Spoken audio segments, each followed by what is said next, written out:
ദൈവത്തിന് സ്തുതി, ഭൂമി സന്മനസ്സുള്ളവർക്ക് സമാധാനം. ലോകജനത കാത്തിരിക്കുന്ന യേശുക്രിസ്തുവിന്റെ ജനനത്തെക്കുറിച്ചുള്ള സദ്വാർത്ത.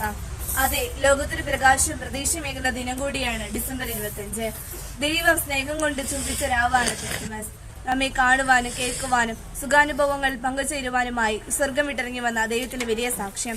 പരസ്പരം സ്നേഹിക്കുവാനും മറ്റുള്ളവരെ സഹായിക്കുവാനും അവരുടെ വേദനകളിൽ സ്വയം ദർശിക്കുവാനും സാധിക്കുമ്പോഴാണ് ഉണ്ണീശോ നമ്മുടെ ഹൃദയങ്ങളിൽ പിറക്കുന്നത്. ക്രിസ്മസിന്റെ ആഘോഷങ്ങളിൽ പ്രധാനപ്പെട്ടതാണ് വീടുകളിൽ മുന്നിലെ നക്ഷത്രങ്ങൾ. പിന്നീട് തുടർന്ന് കരോൾ ഗാനങ്ങൾ എത്തുന്നു. യേശുക്രിസ്തുവിന്റെ ജനനത്തെക്കുറിച്ചുള്ള നൃത്തങ്ങളോടും വാദ്യമേളങ്ങളോടും കൂടി വീട് വീടാന്തരം കയറി പാടുന്ന സമൂഹ ഗാനമാണ് കരോൾ. മതസൗഹാർദ്ദത്തിന്റെ ദിനം കൂടിയാണ്. എല്ലാവരും നക്ഷത്രങ്ങൾ തൂക്കുകയും കരോളിൽ പങ്കെടുക്കുകയും ചെയ്യുന്നു.